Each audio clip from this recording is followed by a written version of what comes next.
Saudações, galera, tudo bem?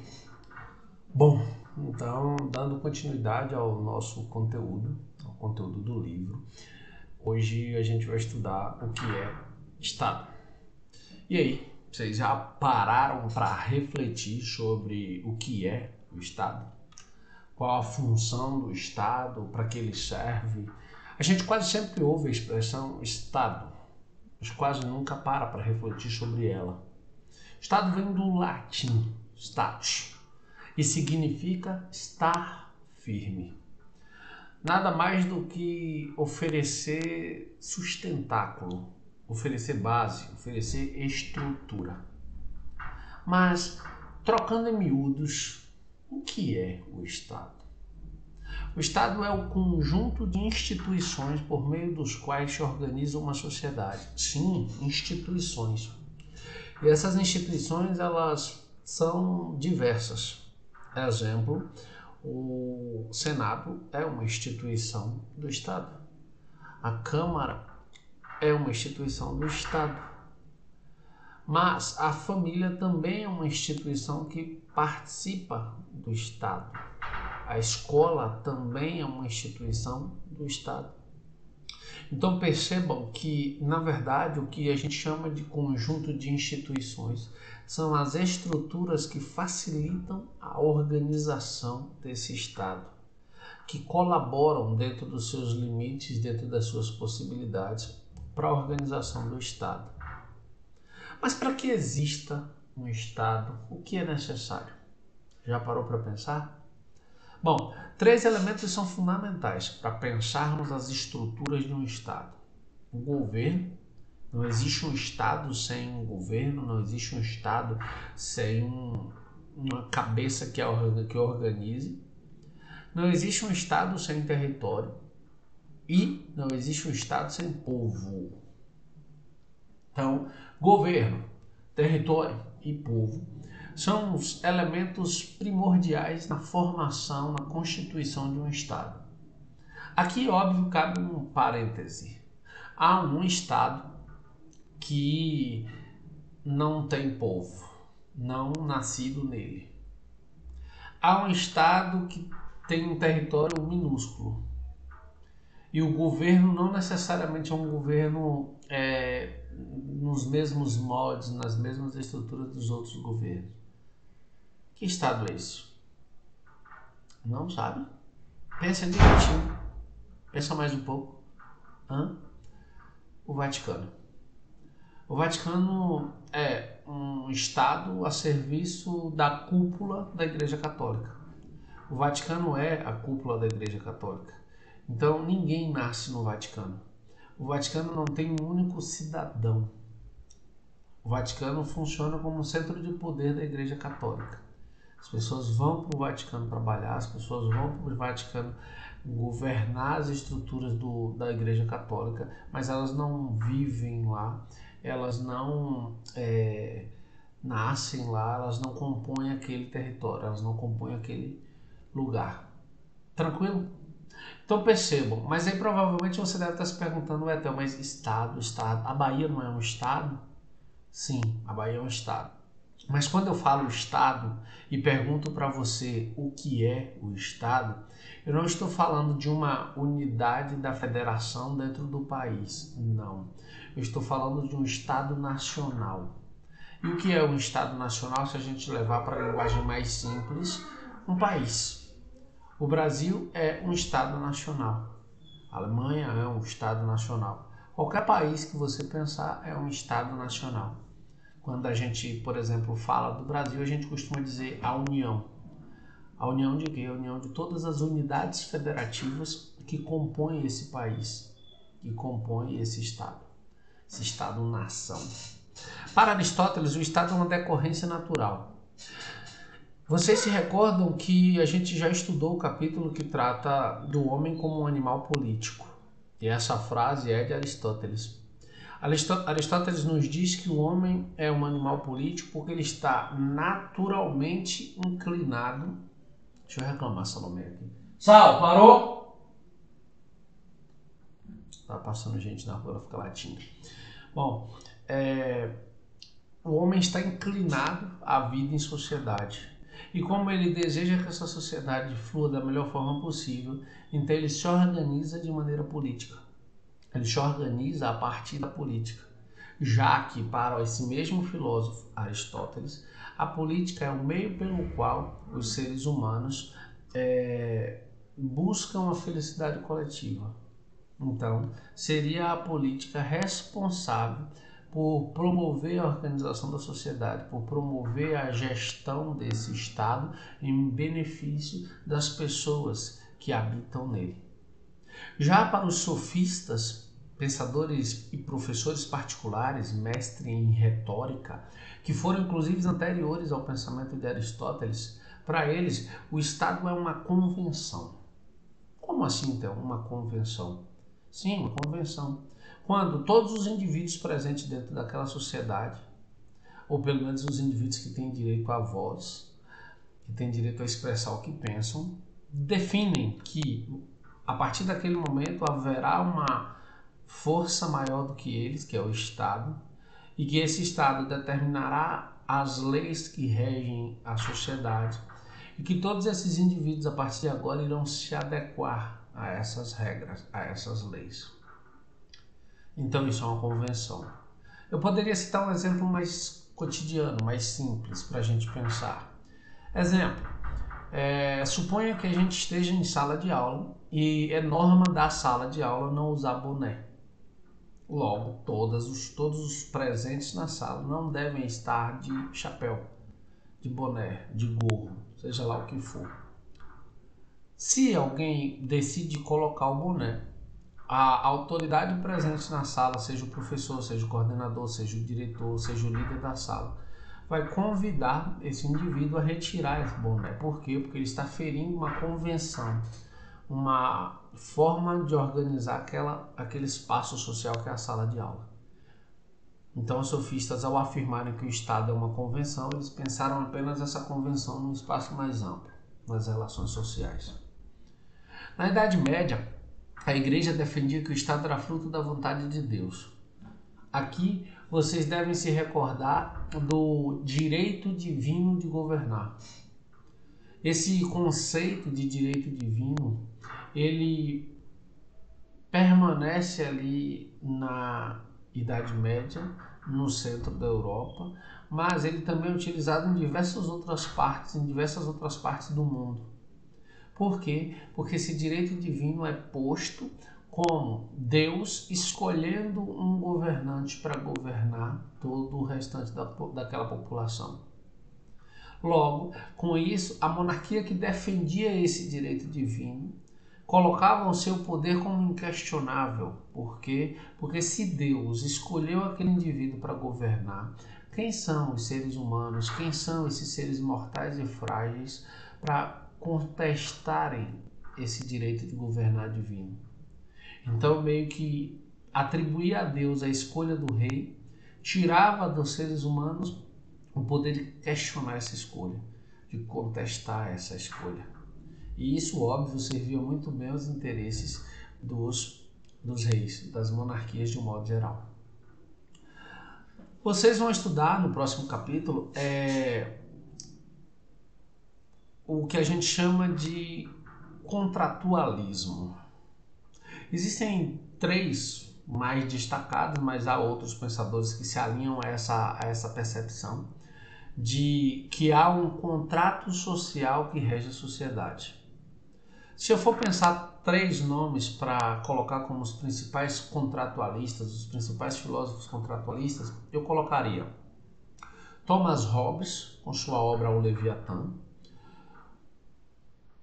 John Locke, com sua obra O Segundo Tratado sobre o Governo, e Jean-Jacques Rousseau, com suas obras O Contrato Social e A Origem das Desigualdades entre os Homens.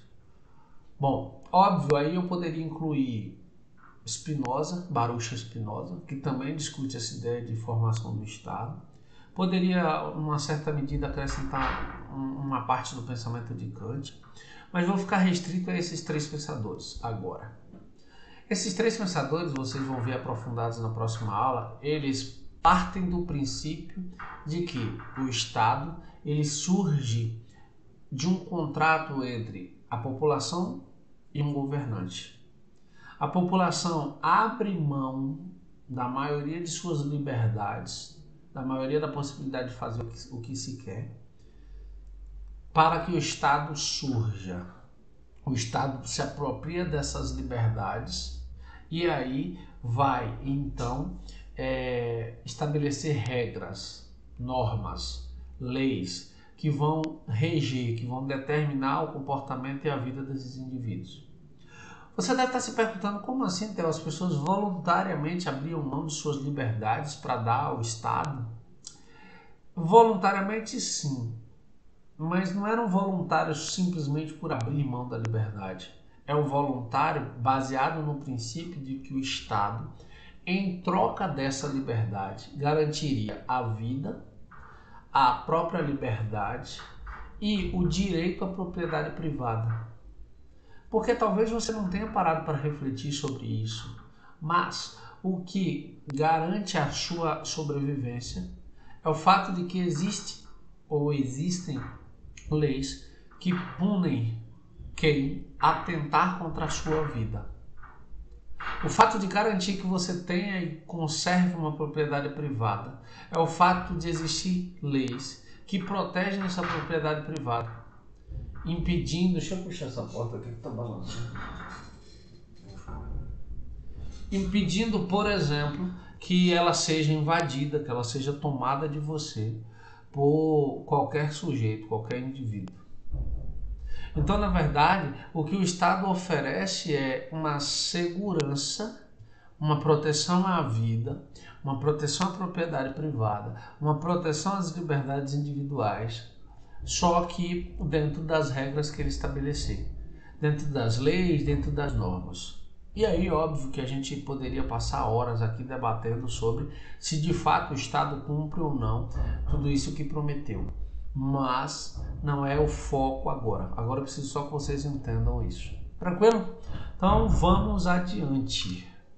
Karl Marx é sociólogo, filósofo, formado em Direito, pensa as relações sociais desde os primórdios da sociologia. Disse inclusive uma frase impactante quando ele diz que os filósofos pensaram a realidade, pensaram o mundo, que agora é preciso transformá-lo. Marx identifica no Estado um elemento de dominação. Por que um elemento de dominação? Porque ele vai defender que o Estado nada mais é do que uma instituição que está a serviço da classe dominante em detrimento, ou seja, pouco se incomodando com as outras classes, no caso essas outras classes, ou essa outra classe para Marx, são os proletariados, ou seja, os trabalhadores. Para Marx, então, o Estado defende os interesses de uma burguesia privilegiada, que é rica, que tem todas as oportunidades, que goza de todos os prestígios presentes no Estado. Enquanto que o Estado pune e é extremamente severo contra aqueles que o mantêm, que são os trabalhadores, com o suor do seu próprio rosto. Essa é uma discussão que gera polêmica sempre, é uma discussão que demanda um tempo maior, mas que nesse momento é só introdutório. É só para vocês saberem da opinião do pensador em questão, que é Karl Marx. Bom, existem diversas modalidades de governo. Duas que nos são muito próximas, não são muito comuns, é a monarquia e a república. Qual a diferença entre essas duas formas de governo? Primeiro, a monarquia ela é hereditária. A monarquia transfere o seu poder normalmente pela hereditariedade. Daí para um rei ser tão necessário, tão importante ter filhos. Por quê? Porque esses filhos receberão dele o poder e a continuidade de permanecerem nesse poder como governo. Caso não existindo essa hereditariedade direta, o rei, por exemplo, pode transferir esse poder para um irmão. Por quê? Porque da mesma forma que ele herdou o poder do pai ou da mãe, ele vai poder transferir para o irmão na ausência de hereditários, de filhos, da hereditariedade. Há casos, por exemplo, em que esse poder foi transferido para um parente mais distante, um primo, por exemplo. Tranquilo?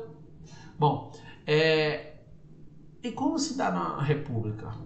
A República, como todos vocês sabem, normalmente ela está estruturada dentro da ideia de democracia. Logo, a forma de se alcançar o poder dentro de uma república se dá através de eleições.